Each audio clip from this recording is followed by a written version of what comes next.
Kementerian Kehutanan. Baik, terima kasih. Jauh-jauh dari Bogor ke sini, terima kasih Bapak.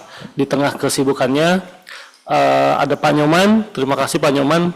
Beliau Ketua Tim Pokja penyelenggaraan Latsar gelombang 1. Yang keduanya Pak Hendri Guntoro dan Bapak Ibu para pengajar ya, para pengajar Latsar pelatihan dasar CPNS tahun anggaran 2025. Angkatan gelombang 1 dan 2 formasi umum di Kementerian Hukum. Terima kasih sudah baik yang hadir secara offline. Ada Pak Ali, ada Bu Catur dan Pak Iman dan teman-teman yang lain serta Bapak Ibu yang hadir secara Zoom ya, termasuk Bapak Ibu yang dari Balai Diklat, ada Badiklat Kepri, Badiklat Sulut dan Badiklat Jawa Tengah. Baik, kegiatan ini memang sengaja kita mengundang Bapak Ibu sekalian karena ada beberapa hal terkait dengan kebijakan Latsar, mungkin update dan sekaligus pembekalan materi agenda 1, 2, 3 dan 4. Makanya kita mengundang narasumber begitu ya dari yang sudah tidak asing, yaitu Pak Dwi Rahmanindra. Baik, sebelum kita ke narasumber, mohon izin kami persilakan kepada Ibu Kapus Tektim untuk memberikan arahan Ibu sekaligus membuka kegiatan pada siang hari ini. Kepada Ibu Kapus Tektim disilakan.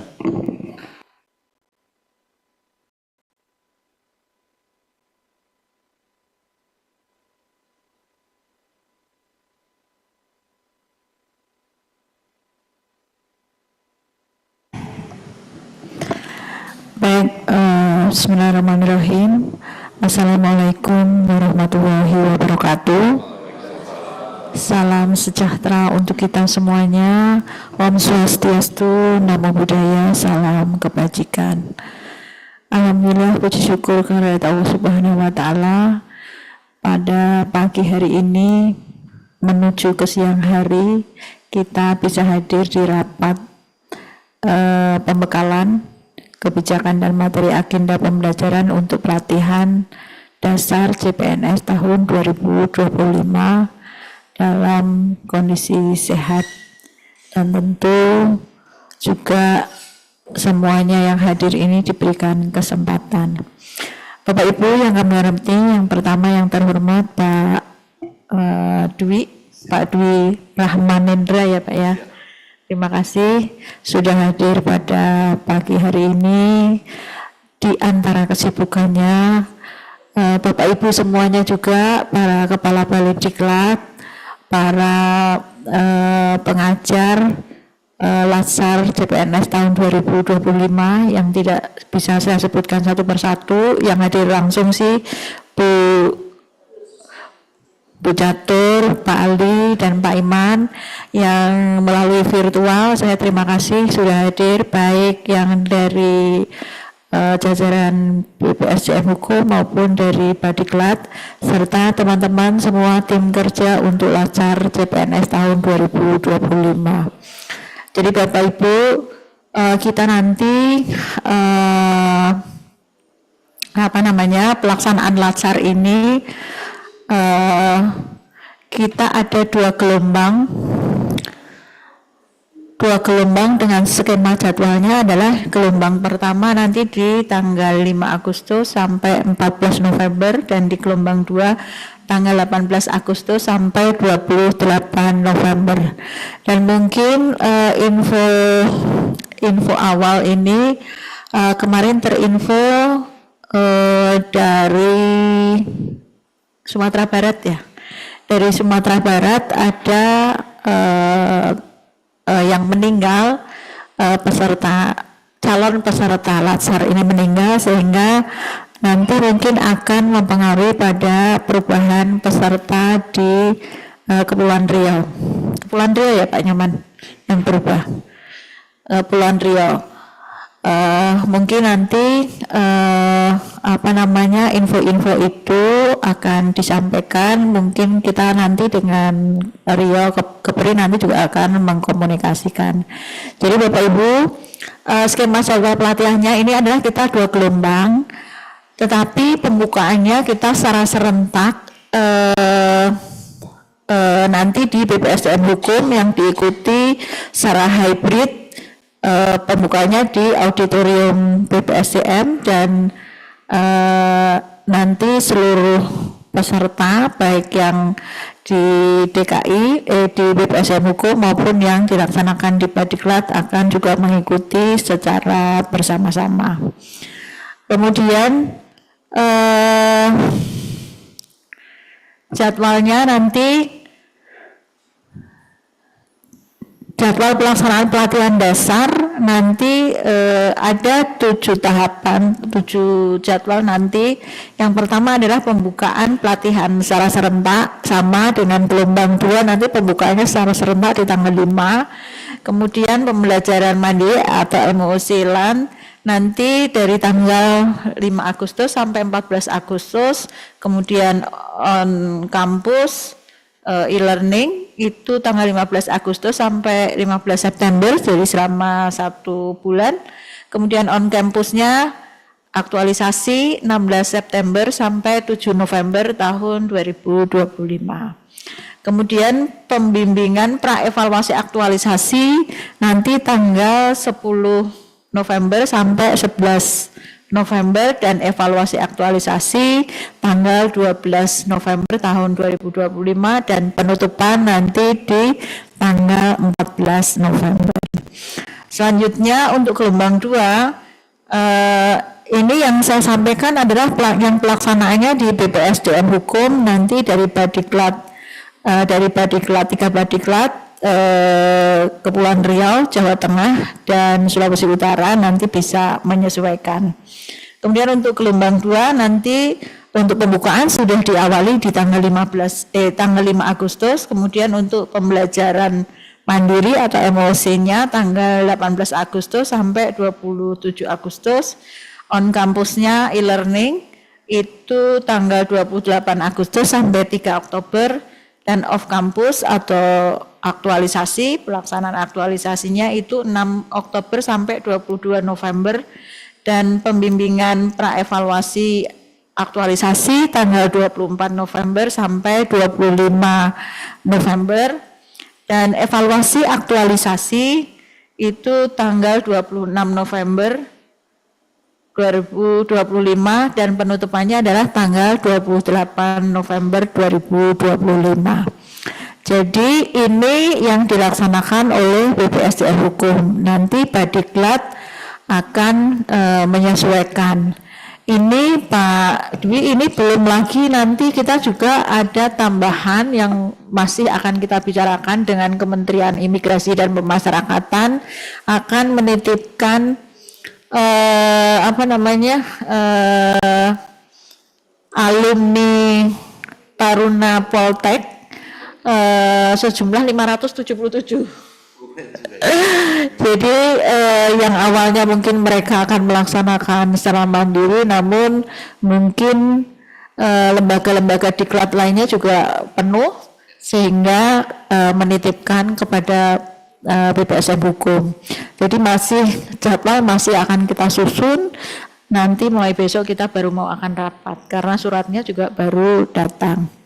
Nah, Bapak Ibu, total seluruh CPNS yang akan kita lasar, yang akan pelatihan dasar ini adalah 863 orang yang terbagi dalam 4 maksudnya tempat atau lokus pelaksanaannya yaitu BPSDM Hukum, Badiklat Kepulauan Riau, Badiklat Jawa Tengah, dan Badiklat Sulawesi Utara. Nah, untuk BPSDM Hukum kami akan melaksanakan pelatihan dasar untuk sejumlah 423 orang untuk 10 angkatan. Per angkatannya adalah 42 orang dan 43 orang. Dan tentu ini karena maksimalnya 40 orang, untuk yang lebih 40 orang kita sudah minta diskresi ke lembaga administrasi negara. Kemudian Badiklat Kepulauan Riau itu teralokasi 120 orang, jadi karena satu meninggal kita tambahkan satu dari mana Pak? Kita pindahkan itu. Dari? Yang di kita dikembalikan. PPSM, yang ikut yang di wilayah Riau yang tadinya Warna Utara dikembalikan. Iya, iya, yang ikut ke BPSDM Hukum, ke Sulut ya, yang tadinya. Karena Kepri yang Nah iya, berarti dari BPSDM Hukum. Ya, dari BPSDM Hukum dikembalikan lagi ke Kepulauan Riau. Jadi nanti supaya mengkoordinasikan jumlahnya tetap 120 orang. Ya, sehingga untuk Badiklat tetap 40 orang, jadi tidak perlu diskresi lagi. Kemudian Badiklat Jawa Tengah akan melaksanakan pelatihan dasar 200 orang untuk 5 angkatan. Kemudian Badiklat Sulawesi Utara itu akan melaksanakan untuk 120 orang dengan 3 angkatan. Nah, Bapak Ibu, tenaga pengajarnya adalah Widaiswara BPSDM Hukum, kemudian pejabat struktural atau fungsional yang telah mengikuti workshop LASAR. Jadi Bapak Ibu berdasarkan database pejabat struktural maupun fungsional yang telah mengikuti workshop ini dan sertifikasinya masih berlaku, akan kami ikut sertakan sebagai tenaga pengajar untuk pelatihan dasar CPNS, karena dari Widaiswara BPSDM Hukum tidak bisa mencukupi untuk kebutuhan pelaksanaan pelatihan dasar sejumlah 863 orang. Karena berdasarkan beban kerja, kemudian juga jam pelatihan, tidak mungkin hanya diampu oleh Widaiswara BPSDM Hukum. Oleh karena itu, maka kami juga melibatkan pejabat struktural maupun fungsional, juga tentu saja adalah dosen Poltekwin. Dosen Poltekwin ini juga yang sudah memiliki sertifikat untuk atau pernah mengikuti workshop LASAR. Jadi mudah-mudahan ini bisa mencukupi untuk kebutuhan mengajar para CPNS yang mengikuti LASAR ini. Dan kebetulan untuk Kementerian Hukum ini rata-rata semuanya adalah golongan 3A. Mungkin ada golongan 2C tapi hanya beberapa. Kalau mungkin di tahun-tahun sebelumnya kita itu juga melaksanakan LASAR untuk seluruh CPNS tenaga, maksudnya penjaga tahanan, maka di tahun ini penjaga tahanan itu sudah dialokasikan ke Kementerian Imigrasi dan Pemasyarakatan. Nah, Bapak Ibu, kalau kemarin kita melaksanakan LASAR untuk semuanya CPNS yang diterima di Kementerian Hukum dan HAM, maka jumlahnya akan 9 ribuan. Jadi sekarang tinggal 863, sehingga sekian ribu itu kita alihkan, sudah dialihkan semua biaya, semua SDM dan semua biaya untuk pelaksanaan itu sudah dialihkan ke kementerian yang menerima alokasi CPNS itu. Jadi luar biasa Pak Dwi, transformasi yang dilakukan kementerian kita, Kementerian Hukum dan HAM menjadi 3 kementerian ditambah 1 kementerian koordinator bidang hukum, imigrasi dan pemasyarakatan, bidang hukum, HAM, imigrasi dan pemasyarakatan. Nah, untuk bidang hukum Menko itu belum ada alokasi CPNS karena 9.000 sekian yang kemarin direkrut oleh Kementerian Hukum dan HAM itu tidak bisa dibagi ke Menko, karena Menko ini adalah sebetulnya pengalihan dari Kemenko Polhukam, bukan dari pecahan dari Kementerian Hukum dan HAM. Namun memang banyak SDM yang diambil dari Kementerian Hukum dan HAM. Karena dari Menko kemarin memindahkan satu deputi hukum dijadikan Kementerian Koordinator Bidang Hukum, HAM, Imigrasi, dan Pemasyarakatan. Dan ini memang kita harus pahami bersama supaya Bapak Ibu kita di jajaran Kementerian Hukum ini kan banyak pertanyaan ya. Banyak pertanyaan. Kemudian ini juga transformasi ini penting untuk nanti wawasan dalam pengajaran kepada para CPNS harus paham tentang organisasi, penyesuaian struktur organisasi, kemudian tugas fungsi dan lain-lainnya sebagai wujud dari perubahan atau transformasi yang dilakukan oleh Kementerian Hukum. Saat ini kita sudah menjadi Kementerian Hukum. Nah, pada kesempatan rapat ini kita didampingi dari narasumber Widya Iswara dari Pusat Pendidikan dan Pelatihan Sumber Daya Manusia Kementerian Kehutanan ya. Iya. Lingkungan hidupnya sudah pecah. Oh ya, transformasi juga ya Pak. Jadi kalau dulu Kementerian Kehutanan itu sendiri kan Pak. Terus digabung lingkungan hidup. Terus sekarang bisa lagi. Ya sudahlah. Tapi ini nggak apa-apa. Ini bentuk dari kita harus adaptif kan ya Pak ya. Harus bisa menyesuaikan dengan kondisi yang ada. Tapi yang tidak tergoyahkan memang jabatan Widya Iswara ya Pak.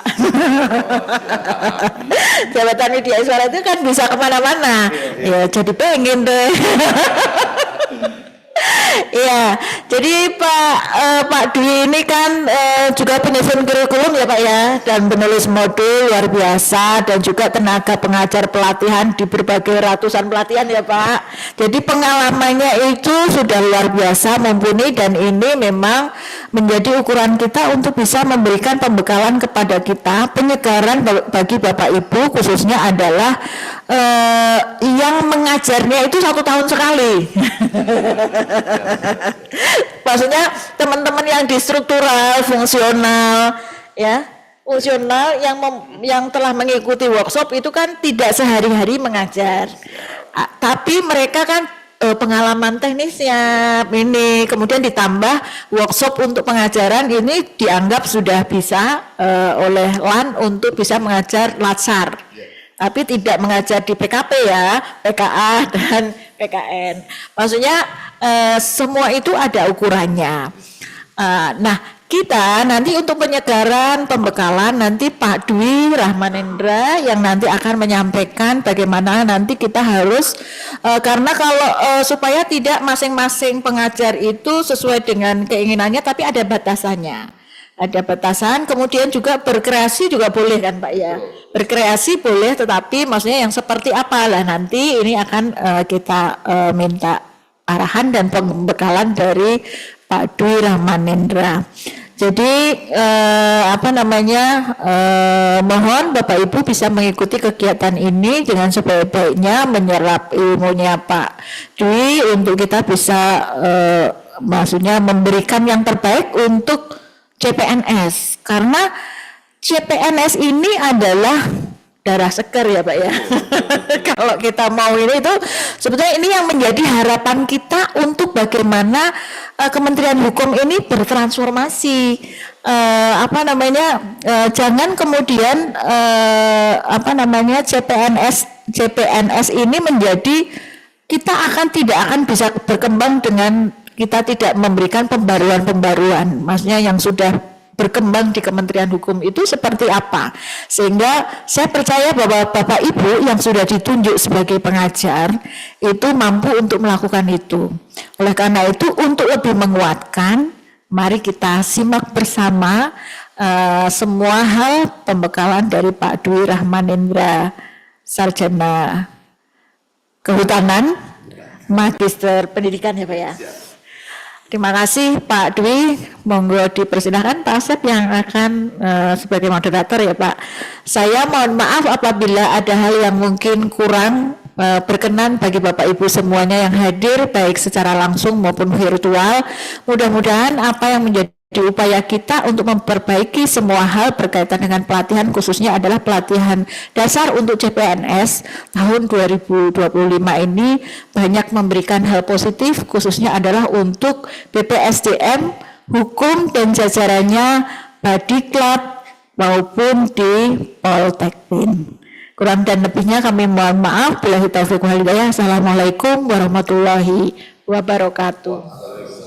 Waalaikumsalam warahmatullahi wabarakatuh. Terima kasih kepada Ibu Mutia Farida, Kepala Pusat Pengembangan Pelatihan Teknis dan Kepemimpinan yang sudah memberi arahan kepada kita semua terkait dengan persiapan penyelenggaraan Latsar tahun anggaran 2025.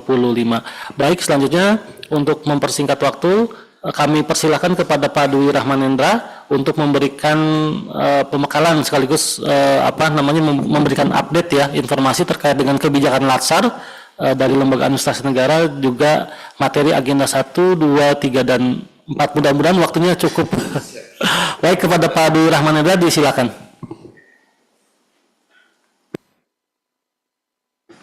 Baik, terima kasih banyak Pak Asep atas kesempatan yang diberikan. Yang kami hormati Ibu Kepala Pusat Tekpim ya Bu ya, Ibu Mutia, salam kenal juga, kita baru ketemu beserta seluruh jajarannya. Yang kami hormati Bapak Ibu Kepala Balai Diklat di Sulawesi Utara, di Jawa Tengah, dan juga di Kepulauan Riau beserta seluruh jajarannya, sahabat-sahabat kami yang alhamdulillah sudah lama kami bersilaturahim Bu dengan teman-teman di Kepri, di Jateng maupun di Sulawesi Utara. Alhamdulillah pada pagi hari ini dipertemukan kembali oleh Ibu Kapus di ruang virtual ini. Terima kasih banyak dan penghargaan setinggi-tingginya atas undangan yang disampaikan kepada kami untuk bersama-sama mendiskusikan kembali perihal penyelenggaraan Latsar CPNS yang insya Allah tadi Bu Kapus sudah jelaskan begitu banyak calon peserta yang akan kita laksanakan di tahun ini. Dan mudah-mudahan dari hasil diskusi ini ada beberapa yang bisa kita manfaatkan untuk mensukseskan penyelenggaraan Latsar yang tadi telah disampaikan oleh Bu Kapus. Bapak dan Ibu yang kami hormati, di kesempatan ini barangkali lebih tepatnya kami sebagai teman ngobrol bukan narasumber tapi teman berdiskusi, kita sama-sama belajar bagaimana menerjemahkan kebijakan-kebijakan terbaru yang diterbitkan oleh Lembaga Administrasi Negara sebagai lembaga pembina dalam penyelenggaraan pelatihan ini. Mudah-mudahan kita bisa melaksanakan dengan sebaik-baiknya. Bapak Ibu yang kami hormati, mohon izin saya untuk share screen. Ada beberapa poin yang ingin kami sampaikan sebagai awalan atau prolog diskusi kita. Mudah-mudahan nanti ada waktu juga buat kita mendiskusikan beberapa hal yang terkait dengan update kebijakan terbaru dari Lembaga Administrasi Negara.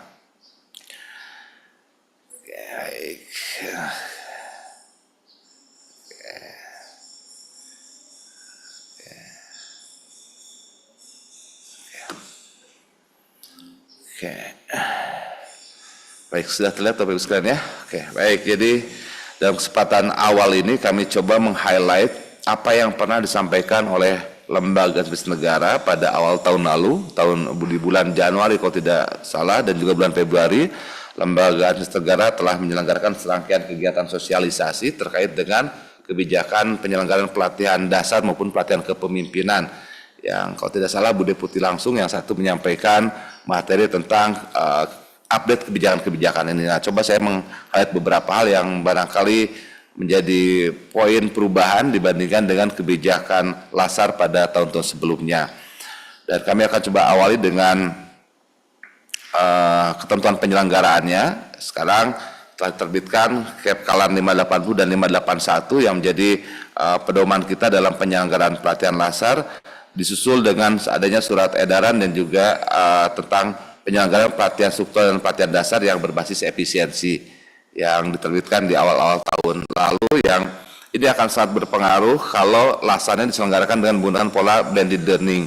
Jika dengan menggunakan pola full distance learning sebagaimana yang kita selenggarakan, konten atau isi dari surat edaran ini tidak begitu banyak mempengaruhinya, karena untuk penyelenggaraan Latsar dengan menggunakan metode atau skema atau model full distance learning, masih merujuk kepada KPKN 5 dan 1 secara utuh gitu ya, tidak terpengaruh dengan adanya efisiensi dan sebagainya.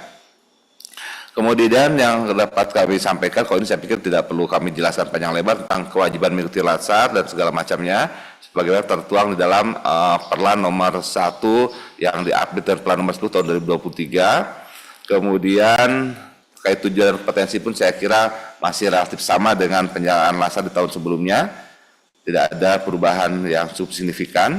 Begitupun untuk lembaga penyelenggara pelatihan ini tidak ada perubahan yang cukup signifikan. Yang ingin kami sampaikan di sini terkait dengan tenaga kepelatihan. Ya, tenaga kepelatihan di sini bahwa di dalam KEPKALAN yang baru, KEPKALAN 581 mewajibkan kepada penyelenggara pelatihan untuk memberikan pembekalan kepada para coach, mentor dan juga penguji gitu ya. Nah, ini dibunyikan di dalam KEPKALAN 581 di mana di dalam KEPKALAN sebelumnya tidak dibunyikan, seperti mana contoh di slide ini bahwa lembaga penyelenggara pelatihan berkewajiban menyelenggarakan penyamaan persepsi bagi penguji. Nah, kalau di KEPKALAN yang mengatur tentang pelatihan kepemimpinan mulai dari PKN 1, PKN 2, PKPP ini sudah muncul di dalam peraturan tersebut. Namun di dalam latsar ini baru muncul di dalam KEPKALAN 581. Gitu. Sebelumnya tidak ada kewajiban, walaupun ini juga sudah kita laksanakan itu sebagai rutinitas dari penyelenggaraan latsar ini. Nah, sekarang ketentuan itu dibuat lebih formal lagi dalam KEPKALAN 581 bahwa penyelenggara pelatihan wajib melakukan penyamaan persepsi bagi penguji, gitu ya. Oke, dan juga tidak hanya bagi penguji, penyamaan persepsi juga wajib diberikan kepada para mentor.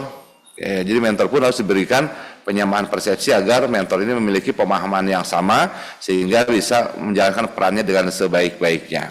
Itu terkait dengan tenaga pelatihan yang membedakan antara KEPKALAN 581 dengan KEPKALAN yang sebelumnya. Kemudian selain itu juga untuk pengadaan tenaga pengajar. Nah, ini dalam saya sampaikan di awal tahun lalu bahwa untuk penyamaan persepsi atau untuk penyediaan tenaga pengajar dan pelatihan ini, LAN menyediakan beberapa skema. Memang sekarang sudah tidak secara formal, sudah tidak lagi namanya workshop atau TOT atau TF untuk penyediaan tenaga pelatihan dasar. Namun demikian, penyamaan persepsi tetap masih bisa dilakukan dengan dua langkah. Langkah yang pertama itu dengan belajar mandiri dengan di MOC. Ya, kemudian setelah lulus MOC dan mendapatkan sertifikat, maka si alumni tersebut harus diberikan penyamaan persepsi. Nah, penyamaan persepsi ini bisa dilakukan secara mandiri oleh lembaga pelatihan maupun dikerjasamakan dengan LAN. Jadi tidak harus untuk misalkan kita kurang tenaga pengajarnya, kemudian kita ingin menambah tenaga pengajar, maka calon-calon tenaga pengajar yang baru cukup dengan mengikuti pembelajaran melalui LMS LAN secara mandiri, kemudian dapat sertifikat di sana, kemudian bisa dilaksanakan penyamaan persepsi. Nah, penyamaan persepsi itu bisa didesain, dirancang oleh masing-masing kementerian dan lembaga tanpa harus melibatkan LAN. Dan nanti sertifikatnya bisa diterbitkan oleh si lembaga penyelenggara pelatihan itu sendiri. Itu mekanisme pertama yang LAN sediakan. Oke, jadi LAN memperkenankan bahwa untuk menambah tenaga pengajar, setelah lulus di MOC-nya LAN, bisa diadakan penyamaan persepsi secara mandiri. Oke, waktunya, desainnya bisa dirancang oleh masing-masing kementerian atau lembaga yang menyelenggarakan pelatihannya. Itu mekanisme yang pertama. Sehingga banyak sekali teman-teman di kementerian lain, ya, yang setelah kami coba ikuti juga, mereka mengikut sertakan beberapa pegawainya mengikuti pembelajaran mandiri di LMS. Kemudian setelah itu mereka menyelenggarakan workshop secara mandiri atau penyamaan persepsi secara mandiri. Ini waktunya sangat-sangat fleksibel. Kemudian jumlah jam pelajarannya juga sangat fleksibel, sehingga ini sangat memudahkan sekali untuk menambah jumlah pengajar jika kurang. Namun demikian juga ada mekanisme yang kedua, bahwa untuk penyamaan persepsi ini juga dapat dikerjasamakan dengan lembaga administrasi negara. Ya, jadi jika misalkan dalam tanda kutip kita tidak confident menyelenggarakan sendiri, maka penyamaan persepsi pasca belajar mandiri MOOC bisa dikerjasamakan juga dengan lembaga administrasi negara, dan nanti lembaga administrasi negara lah yang akan menerbitkan sertifikatnya. Nah, ini yang paling update terbaru terkait dengan pengadaan tenaga pengajar. Jadi Bu Kapus, kalau misalkan di kita masih memerlukan tenaga pengajar latsar, maka para calon tenaga pelatihan tersebut bisa ikut belajar mandiri di MOOC, kemudian mendapatkan sertifikat, setelah itu dapat diberikan penyamaan persepsi yang dapat dirancang dan didesain oleh kita sendiri. Dan sertifikatnya bisa dari kita sendiri yang menerbitkannya, tidak harus dikerjasamakan dengan lembaga atas negara. Demikian info terupdate terkait dengan tenaga pelatihan yang dapat terlibat dalam penyalaan laser ini. Kemudian di dalam Kepkan 581 juga sekarang alhamdulillah sudah mengikuti apa yang tertuang dalam ketentuan untuk pelatihan kepemimpinan teknis untuk coach, mentor, dan juga untuk penguji. Ya, bagaimana tertuang di dalam anak lampiran dari Kepkan 581. Nah, di sini kita akan lebih mudah lagi untuk mencari siapa yang kira-kira dapat menjadi coach, persyaratannya apa saja, yang bisa menjadi mentor, yang bisa menjadi penguji. Itu akan lebih mudah dibandingkan tahun-tahun sebelumnya di mana belum ada ketentuan atau panduan teknis tentang coach, penguji maupun mentor. Sekarang sudah tertuang itu di dalam lampiran Keplan 581. Bagaimana dapat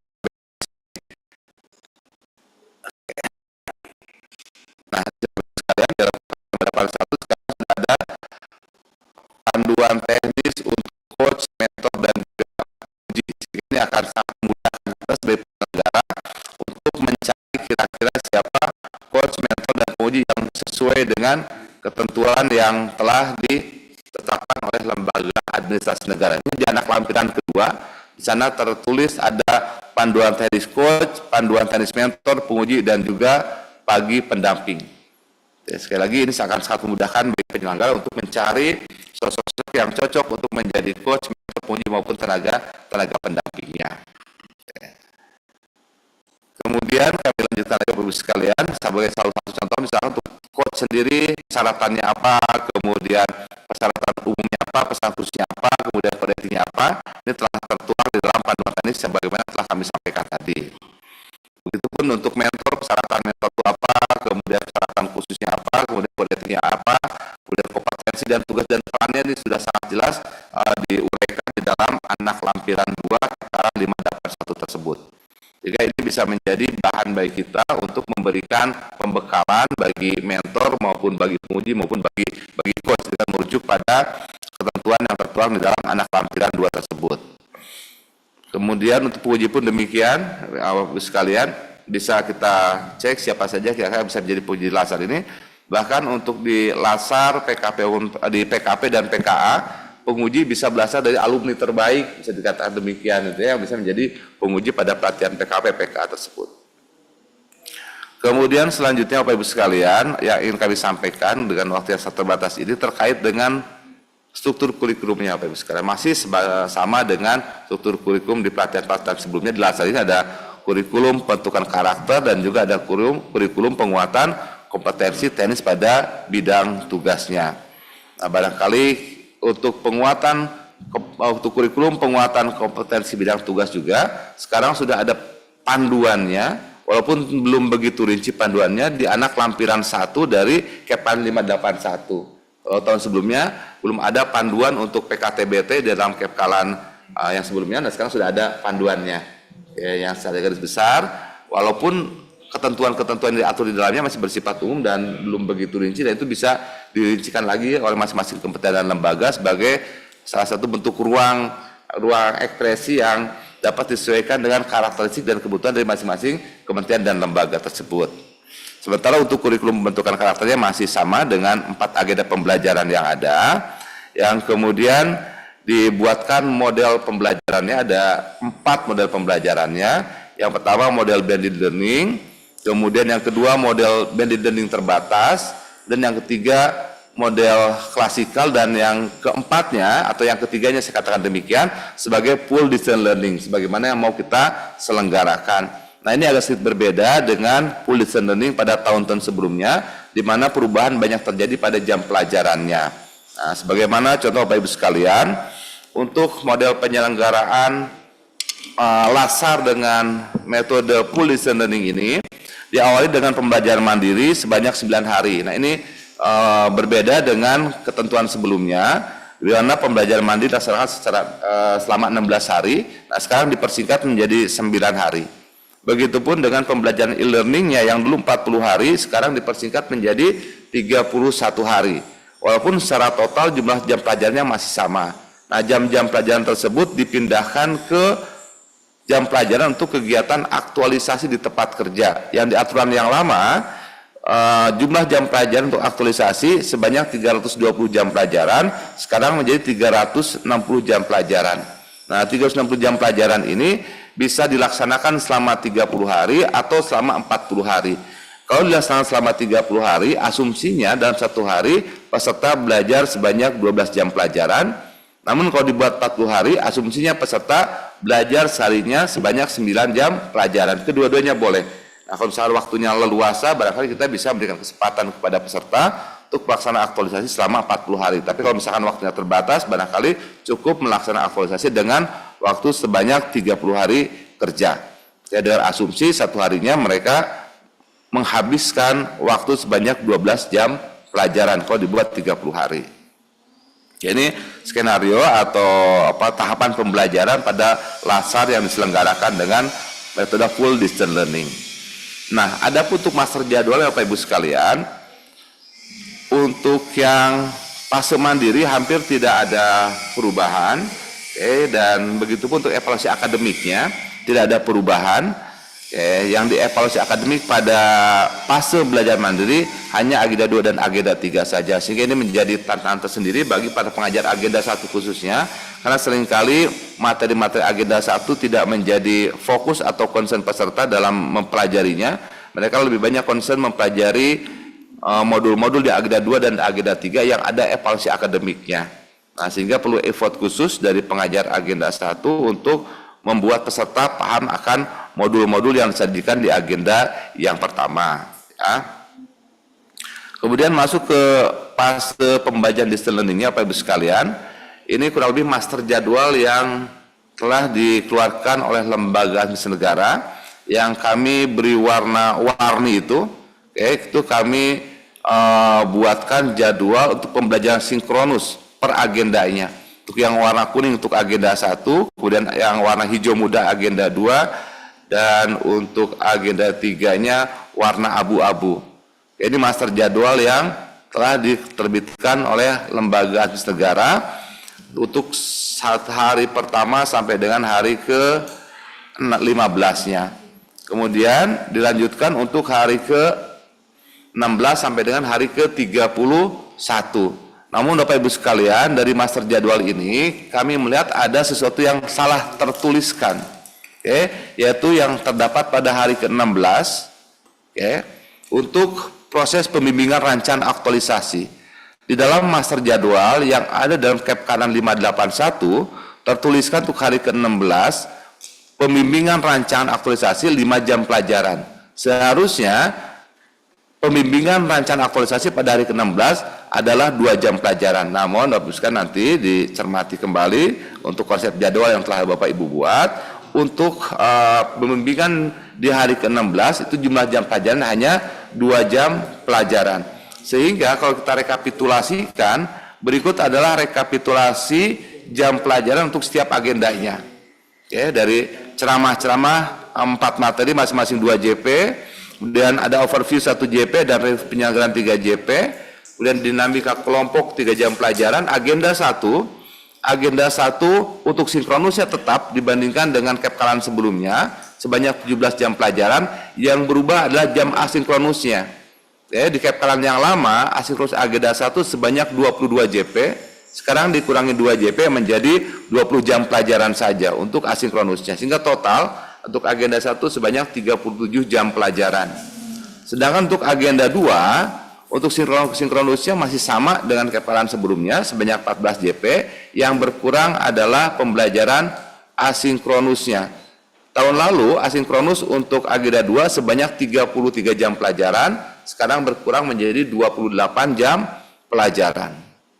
Begitupun untuk agenda 3, untuk sinkronusnya masih tetap sama 10 jam pelajaran, asinkronusnya yang berubah. Tahun lalu asinkronusnya sebanyak 15 jam pelajaran, sekarang tinggal 12 jam pelajaran. Nah, pengurangan jam-jam pelajaran tersebut itu dimasukkan ke pembelajaran aktualisasi, yang tadinya 320 jam pelajaran menjadi 360 jam pelajaran. Nah, jadi hal ini membuat pelaksanaan pembelajaran LASAR dengan menggunakan pola full distance learning menjadi lebih singkat dibandingkan dengan pelaksanaan full distance learning di tahun sebelumnya. Pada fase e-learning, kalau tahun sebelumnya sebanyak 40 hari, sekarang dipersingkat menjadi 31 hari saja. Oke, dengan menambah hari aktualisasi kalau dibuat 40 hari kerja pelaksanaan aktualisasinya. Nah, Bapak Ibu yang kami hormati, berdasarkan konsep jadwal ini atau template jadwal ini, maka tentunya kita sebagai pengajar perlu menyiapkan desain pembelajarannya. Ya, seperti apa desain pembelajaran untuk agenda 1, 2, 3, dan 4. Nah, ini kami coba berikan contohnya Bapak Ibu sekalian. Ini desain pembelajaran agenda 1 yang kami buat berdasarkan kepkalan yang baru. Dengan sedikit memodifikasi dari template jadwal yang ada. Oke, insya Allah nanti kami akan berikan ke Bapak Ibu sekalian dalam bentuk Word, contoh desain pembelajaran agenda 1-nya seperti apa. Oke, begitupun untuk agenda 2-nya, ini kami sudah coba buatkan desain pembelajarannya Bapak Ibu sekalian. Oke, dengan menggunakan pola desain yang alhamdulillah sekarang sedang kami jalankan di Badan Karantina Indonesia. Untuk agenda hari ini kami barusan saja di tanggal 9 Juli ini kami baru masuk ke hari kedua pembelajaran e-learning agenda 1. Tadi pagi jam 8 sampai jam 10:04. Oleh karena kami minta acara ini mulai jam 10:04 karena kami harus melaksanakan kegiatan pembelajaran di Badan Karantina ini gitu ya. Nah, sampai dengan tanggal 12 Juli itu agenda 1-nya. Kemudian berikut untuk desain agenda 2-nya. Ya, agenda 2-nya pun kami sudah buatkan desainnya. Kemudian untuk agenda 3 pun telah kami buatkan contoh desain pembelajarannya. Oke, sampai dengan agenda yang keempat pun kami sudah buatkan desain pembelajaran. Insya Allah semua desain ini akan kami berikan kepada Bapak Ibu sekalian, barangkali bisa menjadi referensi Bapak Ibu sekalian ketika membuat desain pembelajaran. Namun kami menyarankan untuk desain-desain pembelajaran ini, kalau jumlah gelombangnya lebih dari 1 gelombang, maka tugasnya harus dibeda-bedakan. Karena seringkali peserta itu ya, teman-teman sekarang pada pinter-pinter ya, kayak biasanya ngambil dari hasil kerja dari gelombang-gelombang sebelumnya. Oleh karenanya kami berharap nanti setiap tim pengajar membuat beberapa alternatif penugasan sesuai dengan jumlah gelombangnya. Jadi setiap gelombang nggak sama tugasnya. Ya, walaupun mirip-mirip tapi nggak sama persis lah itu. Saya diharapkan tidak ada upaya plagiarisme yang dilakukan oleh peserta itu ya. Adapun yang kami berikan ini hanya salah satu contoh saja yang barangkali bisa dikembangkan oleh Bapak Ibu sekalian dari masing-masing tim pengajarnya. Nah, Bapak Ibu sekalian, juga dalam hal ini kami memberikan masukan untuk membuat deskripsi penugasan dalam bentuk yang lebih menarik lagi Bapak Ibu sekalian. Sebagai contoh seperti ini yang kami praktekkan di Badan Karantina itu, kami buat penugasan dalam bentuk seperti ini. Oke, saya coba buka dulu. Oke, ini contohnya, mudah bisa terlihat Bapak Ibu sekalian.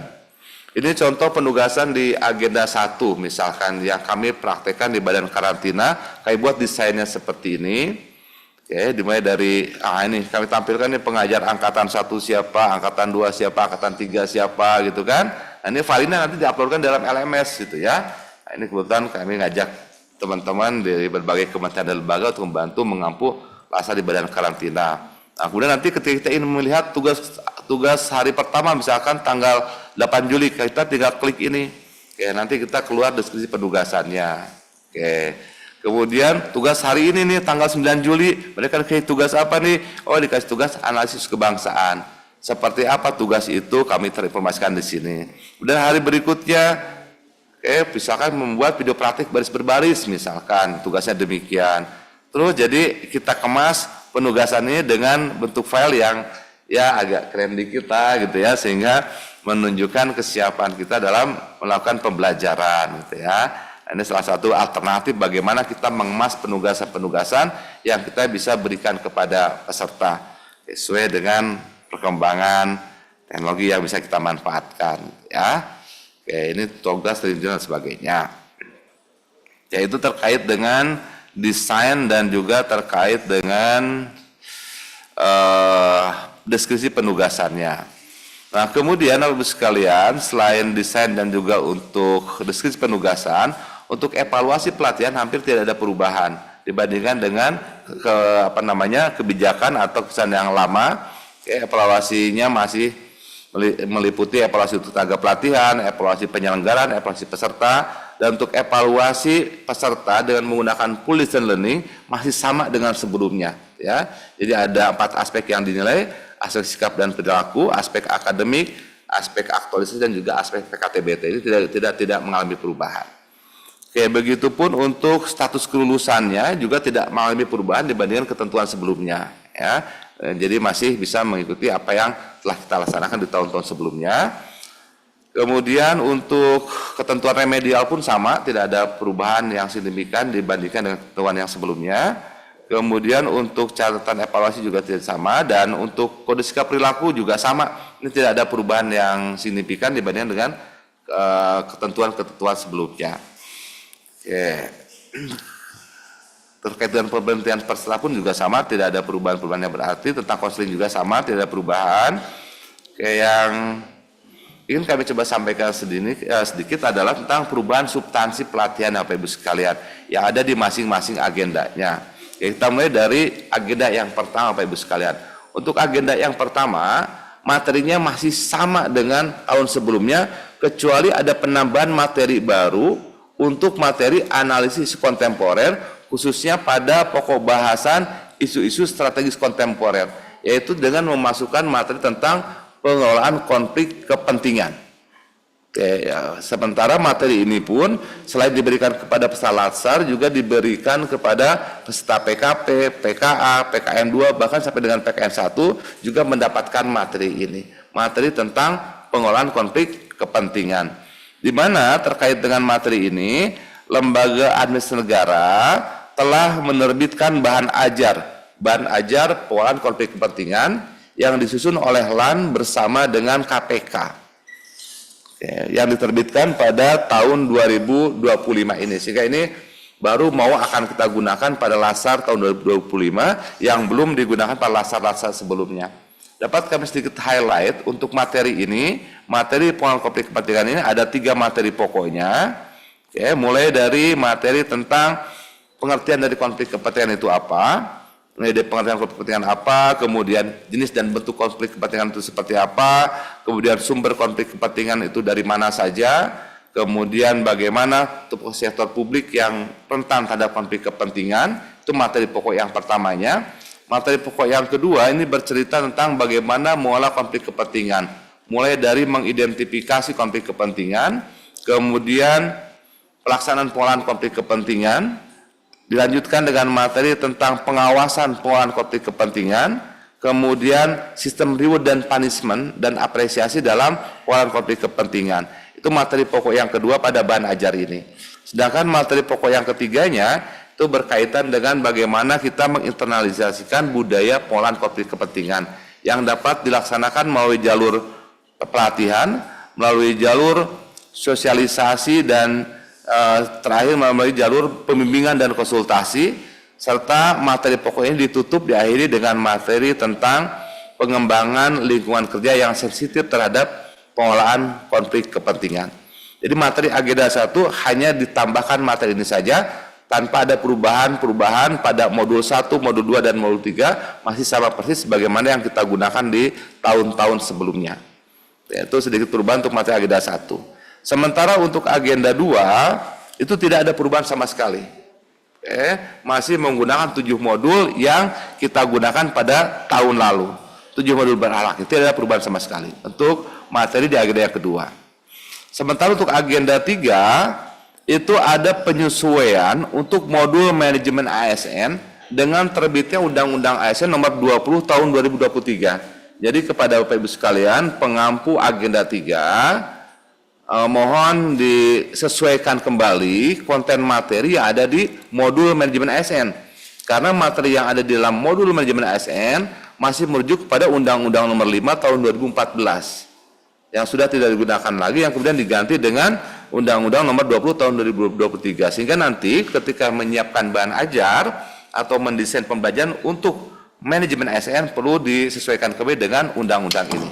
Sementara untuk materi Smart ASN masih sama dengan materi sebelumnya, tidak ada perubahan yang signifikan. Itu untuk agenda yang ketiga. Kemudian untuk agenda yang keempat, Oke, juga tidak ada perubahan yang cukup signifikan. Masih menggunakan modul buatan tahun 2017, gitu ya. Modulnya belum direvisi modul tersebut ya. Namun Bapak Ibu sekalian ada upaya yang kami lakukan di LAN, gitu ya, untuk sedikit memodifikasi matrik rancangan aktualisasinya. Oke, seperti ini matriknya.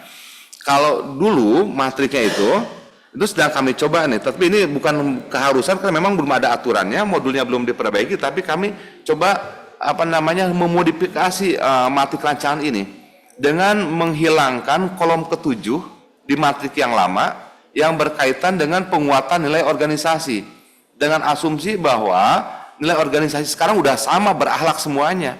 Kalau dulu asumsinya masing-masing kementerian, masing-masing lembaga, masing-masing pemerintah daerah miliki nilai yang berbeda-beda. Kalau sekarang kan sudah berakhlak semuanya. Nah, sementara untuk berakhlak sendiri sudah banyak dikupas pada kolom 5-nya. Ya, sehingga kami coba memodifikasi kolom 7 ini dengan menggantikannya dengan 3 kolom yang berkaitan dengan pengolahan konflik kepentingan. Oke, sehingga materi yang tadi ditambahkan oleh LAN bisa terakomodir juga di dalam pembuatan matrik rancangan aktualisasinya, di mana kolom 7 kita buatkan untuk para pihak yang terlibat dalam kegiatan yang akan mereka lakukan, kemudian potensi konflik kepentingan yang mungkin terjadi dan bagaimana pengolahan konflik kepentingan tersebut jika terjadi konflik di dalam pelaksanaan kegiatan tersebut. Nah, ini salah satu hal yang sedang kami uji cobakan, gitu ya, dalam penjangan laser di LAN. Yang sekarang sedang berjalan, kami coba memodifikasi matrik rancangan ini. Tapi ini bukan keharusan, ini bukan juga kewajiban harus dirubah seperti ini, tetapi boleh jadi kita uji cobakan agar materi yang baru yang berkaitan dengan konflik kepentingan betul-betul bisa diimplementasikan oleh para pesertanya. Ya, dengan menambahkan 3 kolom yang berkaitan dengan konflik kepentingan. Nah, barangkali demikian Bapak Ibu sekalian perubahan-perubahan yang ada dari kebijakan penyelasar yang baru yang diterbitkan oleh Lembaga Antirasuah Negara dibandingkan dengan ketentuan-ketentuan dalam penyelasar di tahun-tahun sebelumnya. Nah, barangkali waktu yang masih panjang ini bisa kita untuk berdiskusi barangkali Pak Asep ya, karena barangkali lebih baik kita banyak diskusinya gitu ya, karena perubahan-perubahannya juga nggak terlalu banyak gitu kan dibandingkan dengan kalian yang sebelumnya, hanya poin-poin yang tadi kami sampaikan, sehingga waktu yang ada bisa kita manfaatkan buat diskusi bersama, kita belajar bersama agar kita bisa menyiapkan pembelajaran yang tepat, pembelajaran yang efektif buat para peserta laser kita nantinya. Barangkali demikian Pak Asep sebagai pembuka diskusi kita pada siang hari ini. Terima kasih banyak. Baik, terima kasih luar biasa Pak Dwi, terima kasih untuk informasi update-nya ya, baik terkait kebijakan maupun terkait materi agenda 1 sampai materi agenda 4. Baik Bapak Ibu sekalian, baik yang hadir secara Zoom maupun yang offline, kami persilahkan raise hand, barangkali ada yang disampaikan, diskusikan. Silakan Bapak Ibu sekalian. Mungkin mohon bantuan admin juga ya, barangkali ada yang raise hand, karena ini banyak pesertanya di Zoom, ada 75 orang.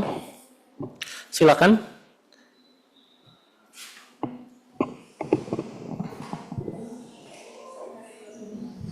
Mungkin dari Balai Diklat kami persilakan terlebih dahulu.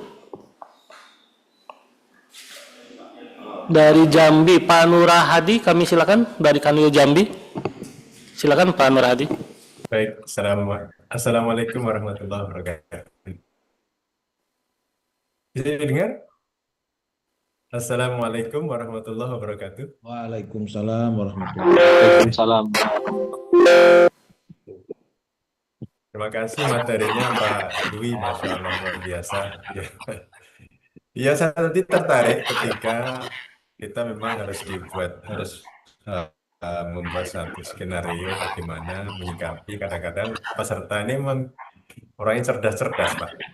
Di antara kecerdasannya itu adalah ketika diberikan pada mereka tugas, ini berdasarkan pengalaman yang lalu, itu cuma originalitas dari tugas itu sendiri diragukan, lebih kepada menjiplak teman atau mendownload atau segala macamnya. Tapi itu saya apresiasi lah sebagai satu bentuk kecerdasan mereka. Nah, kira-kira bagaimana menyikapi hal yang seperti itu supaya memang muncul dari sebuah kreativitas daripada peserta itu sendiri, CPNS. Mohon penjelasan Pak Dwi. Makasih Pak Dwi. Iya, langsung atau ditampung dulu Pak? Langsung? Tampung dulu boleh? Boleh? Boleh? Mungkin 3 dulu ya. Tadi Pak Nur Hadi terima kasih dari Kanwil Jambi, kami tampung dulu. Silakan 2 lagi. Dari Balai Diklat mungkin? Atau dari ada Widya Suara BPSDM, ada dosen Poltekpin. Yang hadir offline juga boleh, kami silakan.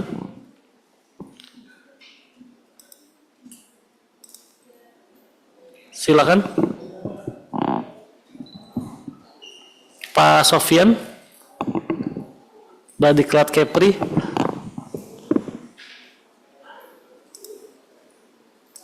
Pak Arisman. Biasanya Pak Arisman ada saja update-nya. Sementara cukup dulu, biar yang lain dulu silakan. Iya, silakan. Ini Pak Ali, Bu Susan. Silakan Pak Ali, ini yang offline. Silakan Pak Ali. Terima kasih kesempatannya Pak Aro. Izin Bu Kapus dan Pak Dwi, terima kasih atas penjelasannya. Pak Dwi, baru saja saya ikut pelatihan fasilitator bela negara di Rumpin. Nah, jadi saya mencoba untuk mensandingkan materi agenda 1 ya Pak Dwi ya.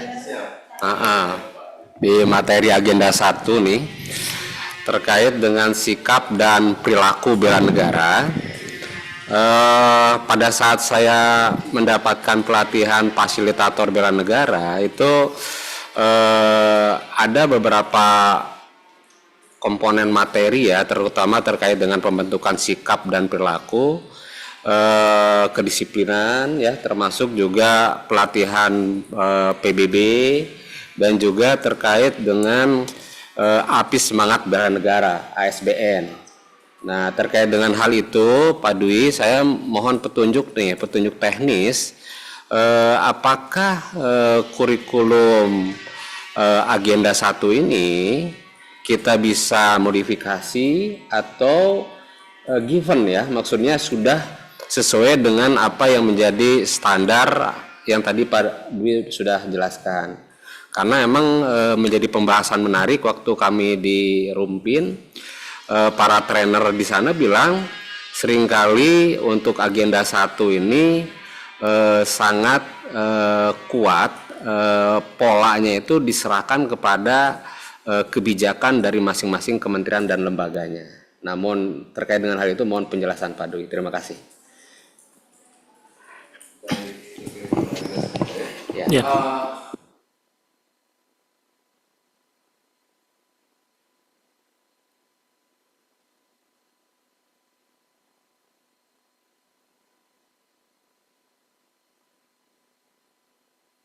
Ya, terima kasih Pak Ali. Mungkin satu lagi silakan. Pak Ivansah. Biasanya Pak Ivansah nih, Kabadikat Kepri. Pak Sep, sepanjang ini cukup jelas. Karena begitu komplit, bisa mengikuti aja Pak. Gitu. Ya, siap Pak Ivansah, terima kasih. Kami silakan. Satu lagi.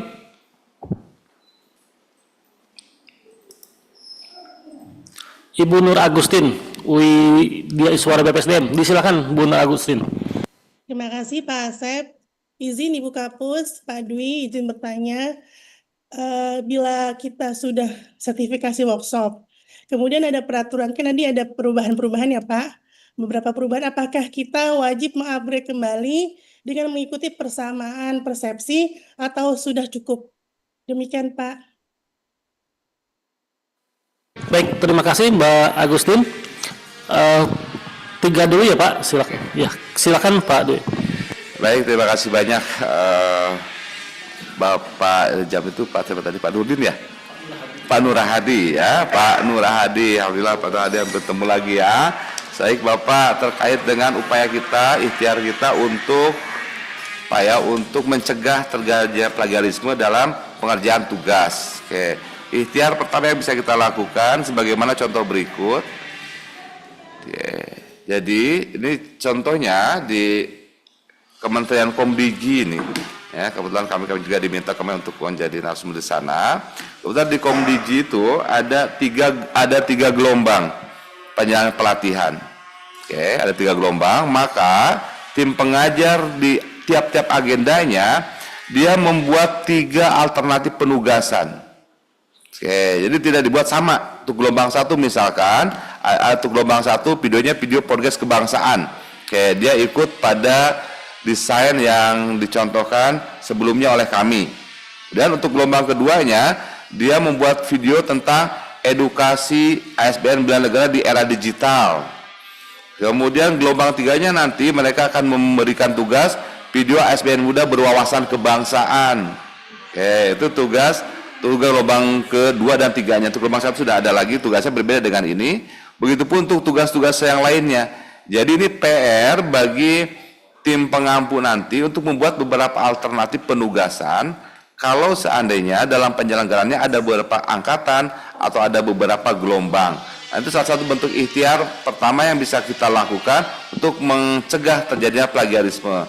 Kemudian yang kedua, agar plagiarisme tidak terjadi, maka sejak awal penjelasan atau overview penjelasan kepada peserta perlu ditekankan masalah plagiarisme ini. Karena di dalam CAPKALAN-nya sendiri disampaikan jika peserta terindikasi kuat melakukan plagiarisme, maka mereka dapatnya diberhentikan dari keikutsertaannya dalam latsar.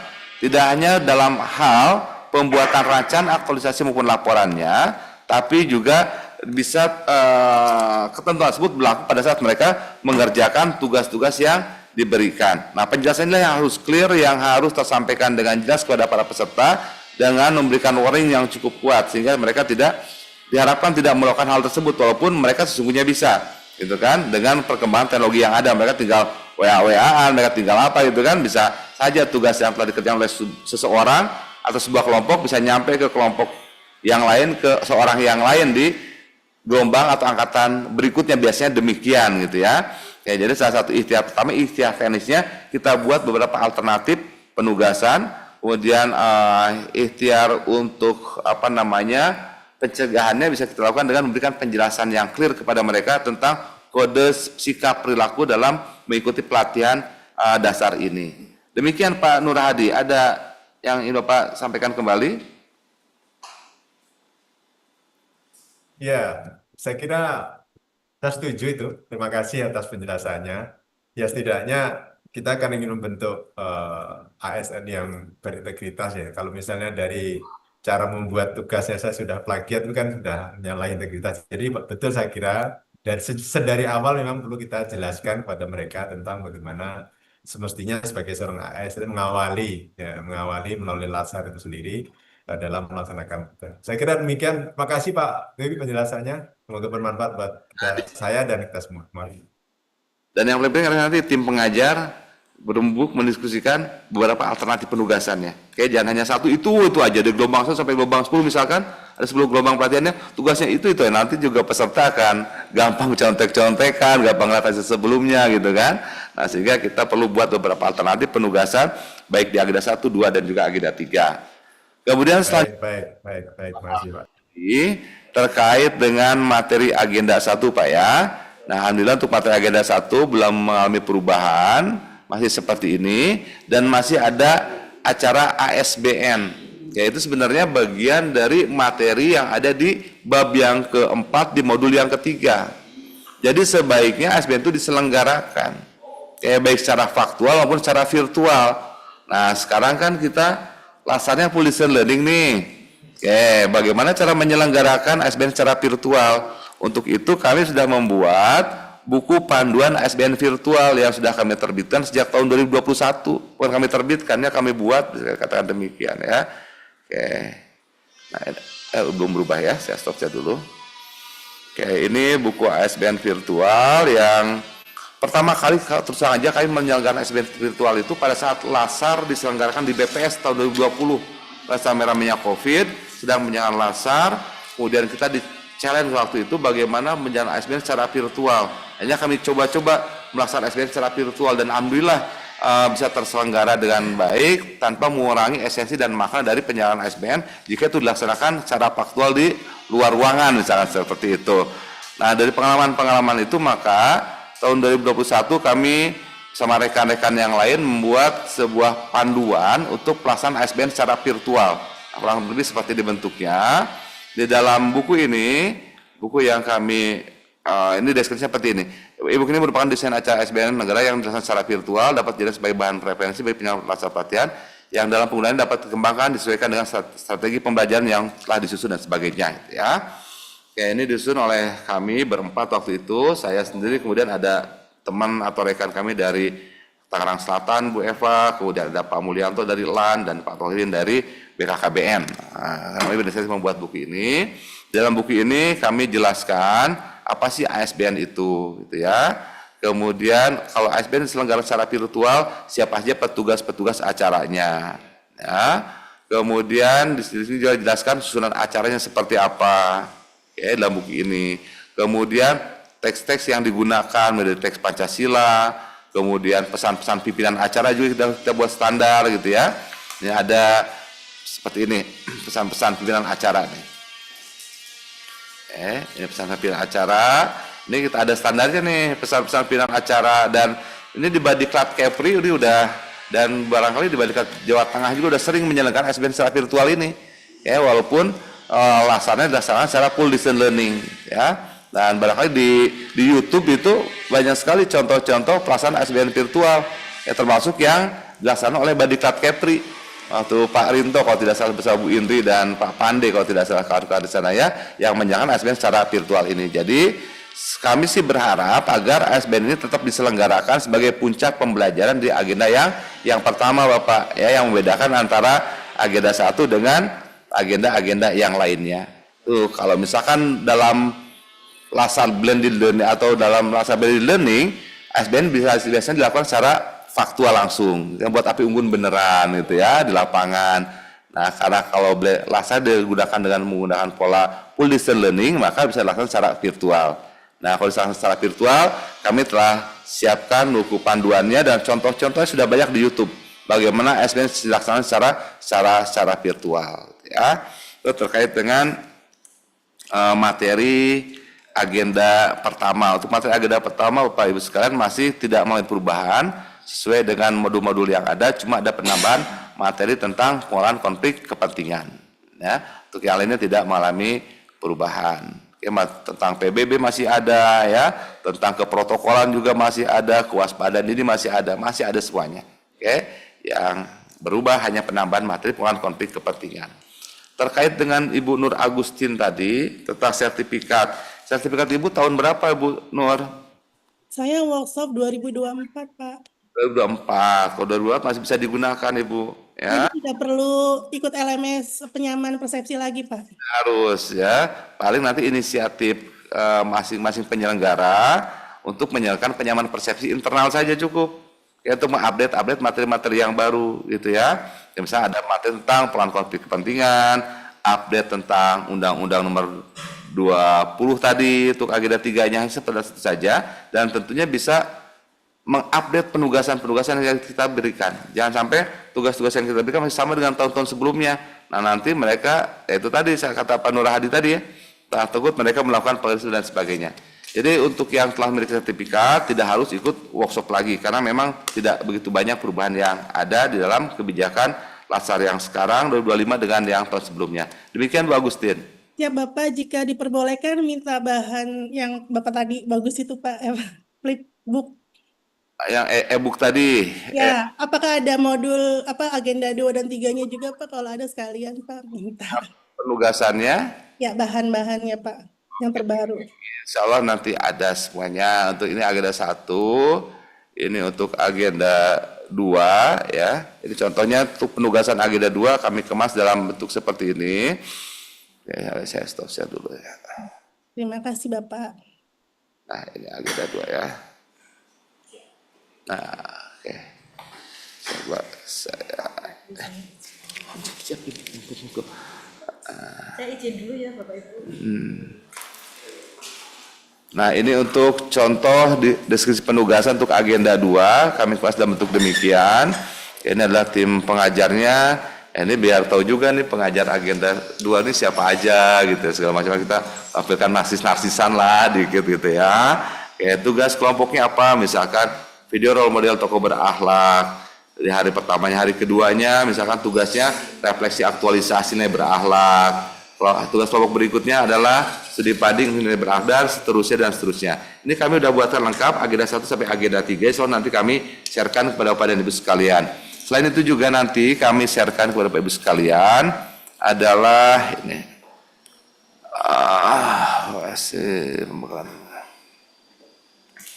Tadi saya coba buka dulu sebentar, mohon izin.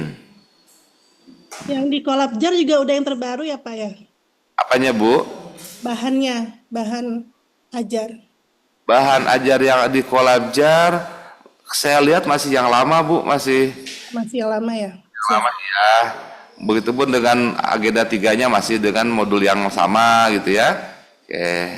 Nah, nanti kami berikan kepada Bapak dan Ibu sekalian untuk bisa di ATM-kan barangkali sesuai dengan kebutuhan untuk file desain pembelajaran seperti ini. Oke, ini kami berikan dalam bentuk Word gitu ya. Yaitu misalkan contoh desain pembelajaran agenda 1 nih, agenda 3, ini desain kami seperti ini. Ya, nanti Bapak Ibu bisa memodifikasi, disepakati oleh tim pengajar agenda 3 misalkan. Agenda 2 pun demikian, ini contoh desainnya. Kemudian untuk agenda 1 pun demikian. Nah, jika tidak dibuat dalam bentuk seperti ini penugasannya, dalam bentuk manual apa namanya PPT pun kami telah siapkan juga. Seperti ini contohnya misalkan. Jadi kalau tidak dibuat dalam bentuk tadi yang agak canggih dikit tadi, saya kita tetap buat dalam bentuk yang lebih sederhana, dalam bentuk seperti ini misalkan. Ini insya Allah nanti kami sharekan juga contoh-contohnya sehingga bisa Bapak Ibu ATM-kan jika diperlukan. Ya. Oke, demikian Bu Agustin. Siap, jelas. Terima kasih Bapak. Baik, terima kasih Bu Agustin. Barangkali ada yang lain? Silakan. Oh, Mbak Indri, Bapak Ibu, karena ini waktunya terbatas, satu sesi lagi ya. Nanya lagi, silakan Bu Indri. Izin selamat siang, izin Bu Kapus, Pak Dwi, apa kabar Pak Dwi? Sehat, Anda ketemu. Alhamdulillah. Izin bertanya Bapak Ibu terkait dengan perkalan yang terbaru dari persyaratan coach, persyaratan yang harus dipenuhi oleh coach pada pelatihan dasar CPNS terdiri atas persyaratan umum dan persyaratan khusus, yaitu sebagai berikut. Persyaratan umum telah mengikuti workshop pelatihan CPNS, tidak menjadi penguji mentor. Kemudian yang persyaratan khusus, pejabat struktural yang memiliki kualifikasi paling rendah, pejabat pengawas, widya iswara semua jenjang, pejabat fungsional selain widya iswara semua jenjang, non-ASN yang memiliki kualifikasi setara dengan pejabat pengawas. Nah, ini apakah teman-teman yang sudah mengikuti workshop berakhlak terakhir di 2022 dan akan ada penyamaan persepsi, apakah masih bisa nge-coach Pak Dwi? Terima kasih. Non-JFT Pak, non-JFT dan non-struktural. Oke, yang sudah ikut workshop tahun berapa Ibu, mohon izin? Izin masih di mute Pak Dwi, belum. Oke, sudah terdengar suara kami Bu?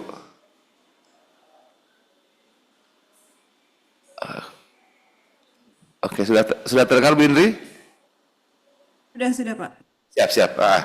Oke, terkait dengan coach ya Bu ya. Oke, kan ini panduannya seperti ini. Ada persyaratan umum dan persyaratan khususnya ya. Persyaratan umumnya sudah mengikuti workshop pelajar CPNS. Oke, udah tidak menjadi penguji dan mentor dalam satu angkatan yang sama, dan pejabat struktural yang memenuhi kualifikasi minimal pejabat pengawas dan seterusnya. Yang Ibu pertanyakan tadi, mohon izin bisa diulang lagi Bu Indri? Jadi teman-teman ini sudah mengikuti workshop di tahun 2022, sudah berakhlak. Tetapi di persyaratan khusus tidak masuk, beliau tidak pejabat struktural, bukan WI. Begitu. Bukan struktural, bukan WI. Tapi sudah mengikuti workshop dan sudah beberapa kali menjadi coach pada latsar-latsar sebelumnya. Boleh Ibu, jangankan yang masih menjabat, yang non-ASN pun boleh. Oke, kami di beberapa lembaga itu, salah satunya mohon izin kami sebutkan, di Pemda DKI itu sering menggunakan coach dari para pensiunan. Oke, pensiunan karena memenuhi persyaratan kan non-ASN. Oke, yang memenuhi kualifikasi. Ya, minimal dulunya mantan eselon 4, mantan eselon 3 gitu ya. Dia kemudian udah ikut workshop gitu ya dan segala macamnya, sehingga masih dilibatkan sebagai coach dalam penyelenggaraan lasarnya. Itu tidak masalah Bu, apalagi yang masih menjabat gitu kan, sangat-sangat diperbolehkan. Demikian Bu Indri. Siap, terima kasih Pak Dwi. Oke. Baik. Ya baik, terima kasih. Ini ke yang offline dulu, mohon izin Bu Susan, kami silakan. Bu Susan.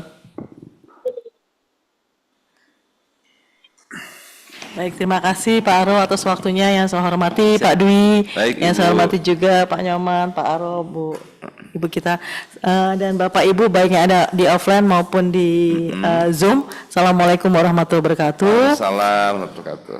Izin arahannya nih Pak Dwi, kalau kita lihat sekarang ini kan boleh dikatakan adik-adik kita yang akan mengikuti laser ini kan generasi milenial ya Pak ya. Dan sekarang sudah teknologi makin canggih nih Pak. Yes. Ada namanya teknologi AI. Nah, berkaitan dengan penugasan Pak. Baik itu di agenda 1, agenda 2, agenda 3 ya Pak ya. Ya Pak, masih AI itu membantu ya Pak ya. Kami yang di Poltekpin ini kan dosen juga memperbolehkan peserta didik kita melihat AI, tapi bukan paste copy paste ya Pak ya, tetapi hanya untuk melihat apa sih nih kunci-kuncinya saja gitu loh Pak ya. Nah, berkaitan dengan laser kali ini Pak, baik itu tugas-tugas yang akan diberikan untuk peserta didik kita yang calon CPNS ini, baik itu agenda 1 sampai dengan agenda 3, bagaimana caranya Pak, misalnya adik-adik kita ini memanfaatkan teknologi yang namanya AI Pak. Apakah kalau kita kan di Poltekpin ini kan ada cek plagiarismenya ya Pak, apa dan sebagainya. Nah ini kalau untuk penugasan adik-adik kita, kira-kiranya mohon petunjuknya bagaimana untuk kami bisa memastikan apakah memang ini benar hasil karyanya atau ya adik-adik kita suka pinter-pinteran ya Pak ya. Mohon maaf ya, kami pun bisa memaklumin sebenarnya, tapi kan jangan copy paste maksudnya ke situ Pak. Mohon arahannya Pak, terima kasih.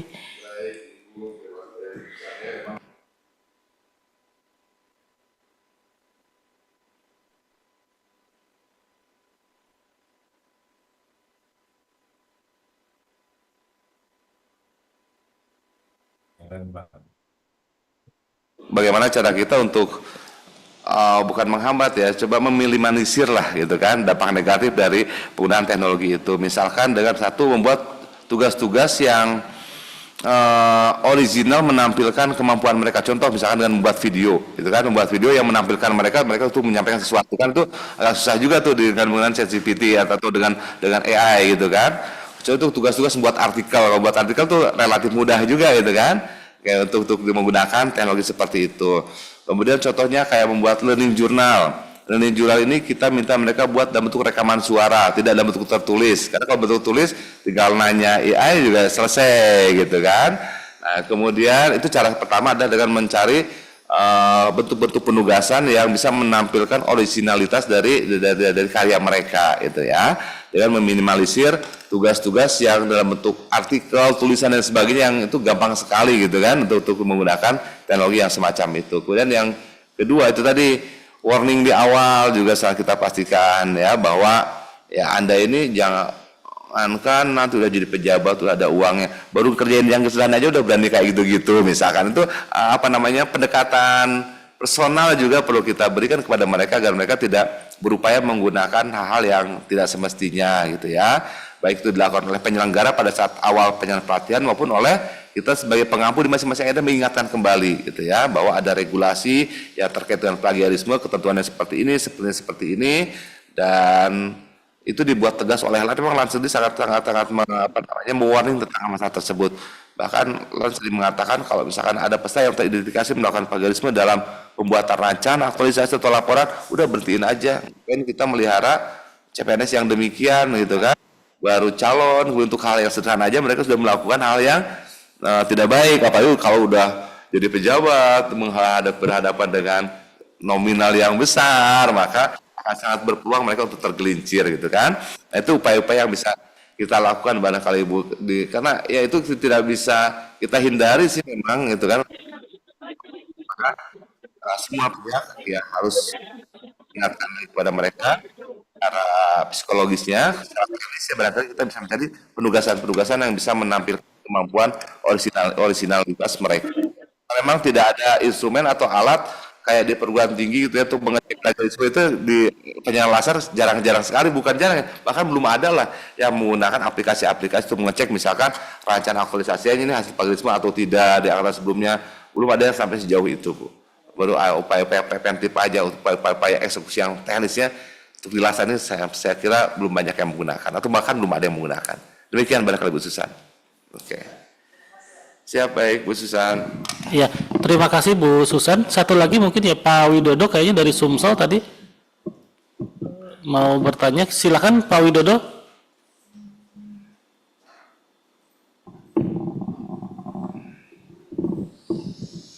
Pak Widodo dari Kanwil Sumatera Selatan. Oh, kalau tidak kita kasih kesempatan ke Bapak Ibu yang lain. Satu lagi silakan Bapak Ibu. Mungkin dari Balai Diklat.